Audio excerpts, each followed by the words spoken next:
I'm Stephen Willoughby. I'm Director of Emergency Communications for the City of Richmond. We're the fiber amongst public safety. A citizen having an emergency, they call 911, and we're their connectivity to public safety services. If a police officer needs EMS or fire rescue, we're that connection on the other end of the radio.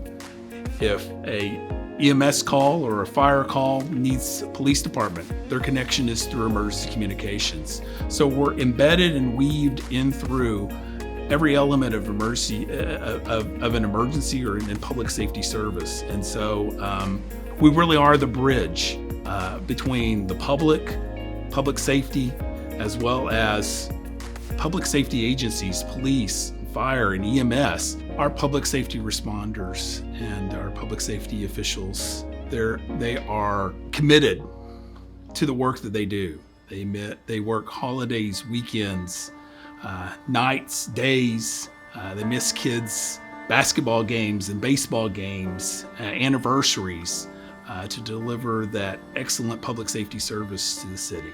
The impact that our public safety professionals have on individuals' lives every day, that's what being public safety is important, is you're making a positive difference in somebody's life every day you come to work. We have hundreds of individuals that apply to be an emergency communications officer, and they go through a rigorous process in order to get down to the few that are really selected to be emergency communications officers.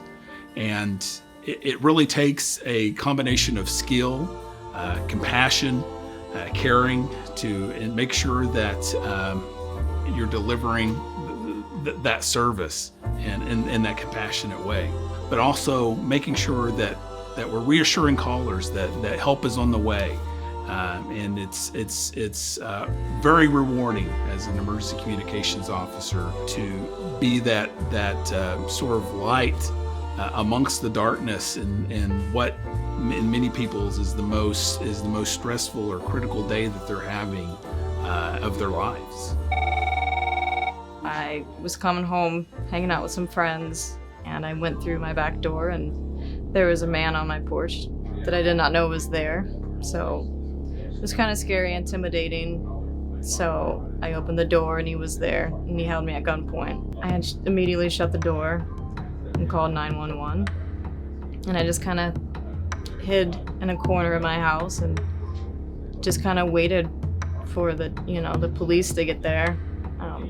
And of course I was scared, spooked and not understanding why my place, all the thoughts running through my head. But the dispatch really did do a great job just trying to keep me calm, keep me collected, and not do anything out of the norm or try to go back to the door and talk to them or anything. Just stay low, stay safe. Even on the phone with everything going on, I still thanked them. I was like, with everything going on, you being on the call and keep me calm, thank you. I was like, you're truly helping me through this, because I don't think I could do this without you. 2 police officers, vehicles that showed up. I saw them come through my living room window. I said, okay, I think they're here. She said, that's awesome. Just still stay low, stay safe. You're good. I'll let you know when it's okay to come outside. But as she's explaining all the steps to stay calm, they started shooting. Later to find out it was the police that were shooting, because he charged at them off my porch. After the police shot the man, stayed on the phone for like another, I'd say 5 hours, but it was probably like 5 minutes. And then she let me go to my back door to let me know that there was police there. And then I think I hung up on her, because I was just like, okay, yeah, they're here. But I think I'm grateful for this, And like I said, I don't think dispatch gets the recognition that they deserve in situations, especially like this. They do their best to keep you calm in these kind of situations, and then they let you go. At the end of the day, it still affects them. They still have to go through it as well. I think I'm really grateful for this.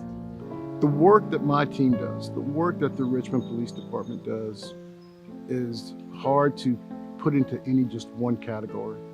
They are looking to improve lives. They are looking to improve the quality of life of Richmond.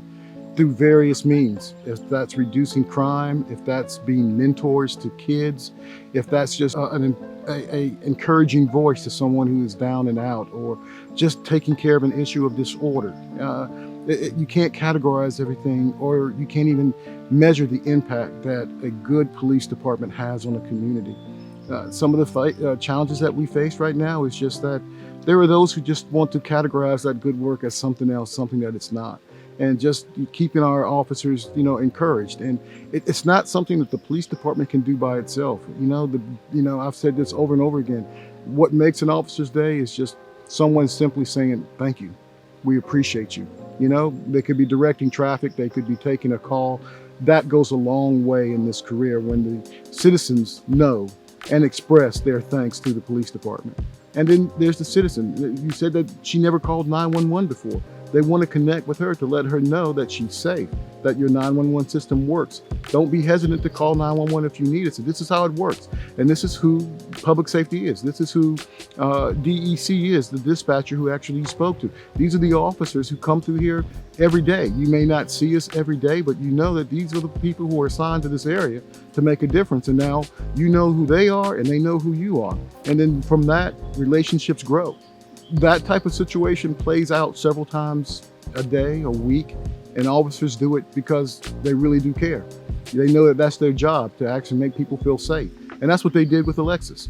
They actually reached out to her, and now she has an understanding of how public safety works and that they're there for them, and that the images that can be blasted across social media repeatedly and getting a negative vibe to public safety, police in particular, are not necessarily true. They're not true at all.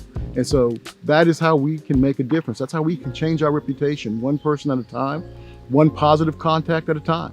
And that's what we do, and that's what they're doing. So how do I tell them thank you? As much as I can, because if I will be honest that if I thank the officers for every great thing that they did every day, then you would need 3 police chiefs to actually do that. There's just no way. But we do the best that we can to make sure that the supervisors document those incidences so that we can recognize them on a daily basis whenever we can. So that's the instructions. You have to just be appreciative of somebody who does extraordinary things and makes it look ordinary to them every day. Justice Services is a department that serves both court-involved youth and court-involved adults.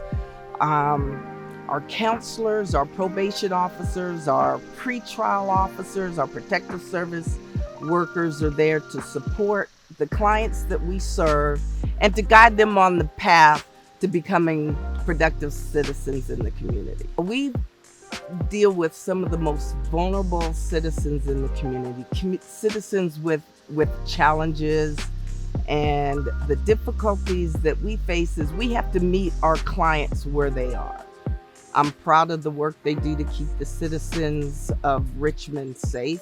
Our staff is there not only to hold them accountable for any of the things that the court may want them held accountable for, but our staff is there to coach, mentor, and guide them through the process. As the Director of Justice Services, I want to let my team know how much I appreciate them showing up every day and giving the best they give for the citizens that we serve. Your dedication, your commitment to the job is outstanding, and I'm proud to be your director. Hi, my name is Keen. I live in Richmond. It was in August, so you know it's hot. I was getting ready for work on my normal route to drop my oldest son off so that I can go to work. And coming down Magnolia Street, there was a car in the left lane, well, on the left side, as if he was gonna make a left turn. So I go to overtake the lane from the right, and next thing you know, he slams into my car. And I'm pregnant at the time, so I'm panicking. Life is in shambles. Everything's hard when you're pregnant.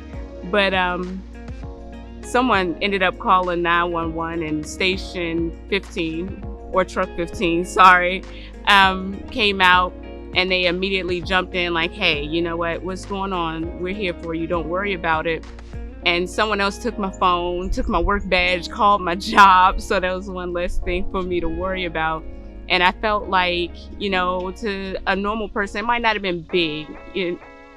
hey, it's a car accident. They happen every day, right? But they made me feel like important. Like in that moment, nothing else mattered other than, making sure me and my family and everyone else was safe. And I thought that was amazing. If I had to say anything, I would let them know I am so appreciative of them taking the time. I know it's a big sacrifice. Not just, putting your life in danger, but you're also sacrificing time with your family. You're missing special moments with your kids, your wife, or your husband, or your partner, so that you can make sure other people are okay. And I don't think they get enough credit in that aspect. It's hard enough, running into burning buildings or car accidents, but now you're missing memories too. So I want them to know that I am forever grateful for everything that they do, every time, moment, everything. I think they should be commended for that. Just speaking to why firefighters and first responders in general do what we do. A lot of people say it's a calling, but I believe for most people just want to make a difference in whatever they do. And when you're a first responder, that difference means helping someone who may be in a crisis, whatever that crisis may be, a law enforcement crisis, fire emergency crisis, medical crisis. I'm just happy that I'm responsible for a workforce that makes a difference in all of our citizens' lives. Going into a burning building requires confidence, and it requires confidence in your team, it requires confidence in relying on your training, but most importantly, it requires confidence knowing that you have the tools, the equipment, and the resources to get the job done. Fear is always there, but most importantly, you want to be successful. You want to make a difference. There's no one else that can provide this service, rescuing people in the midst of a fire besides firefighters. And so there's no one else to call. And so we want to make sure that when that call comes, that we're successful in executing the training and the diligence and the mission of the fire service. To my fire department, as a fire chief, I love you. I love what you do. I love your commitment for showing up every day and being willing to put your life on the line. And as a citizen of the city of Richmond and as a member of a family of people that live in the city of Richmond, I thank you every day for what you could do in the midst of risking your life to make sure that others may live. So thank you. I appreciate you. And I love you, Richmond Fire Department. Hello, this is Dr. Antoinette Irvin, your sheriff here in the city of Richmond. And I want to say thank you and make sure that everyone that works for the City of Richmond Public Safety know how much we appreciate you. We enjoy you, we care about you, and we want you to know how much we care about you. Also, I want to make sure that I say thank you to the staff at the Richmond City Sheriff's Office. We're so appreciative of your hard work, your dedication, and your commitment to making sure that the citizens of this city are safe. You make sure that our jail is safe, the courts are safe, that we're serving all our civil process, and we're transporting people that need our help to different facilities with the best possible professional care. You guys are doing a great job, and I want to take this time to let you know how much I appreciate you and how much the citizens of the city appreciate you. Also want to make sure that we take this time to say thank you to those of you all that work specifically with our Are You OK program and our Project Lifesaver. You guys do a great job of making sure that the individuals in our programs are taken care of, that they know that we're there for them, even if it's just one day of conversation, picking up the phone and checking on them. We want you to know that we say thank you for that. Also, the members of our staff that take the time to come out and volunteer for our food distribution. We feed 600 families a month to make sure that the children are fed, the families are nourished, because a nourished body is a full brain. A full brain is a healthy heart. We want to make sure you know that we appreciate you, we thank you, and we're here for you. I would not be able to do what I do without you. Thank you to the Richmond City Sheriff's Office staff, and thank you to all members of public safety in the city of Richmond. You do a great job. I, as a member of the city of Richmond, born and raised here, appreciate every effort that you have every day. Thank you again for your commitment, your dedication, and your hard work. But thank you most of all to your families for their sacrifice for you, because if it was not for your family members helping you through the day, we would not be able to get that 150% from you every day. Thank you again, and have a great week.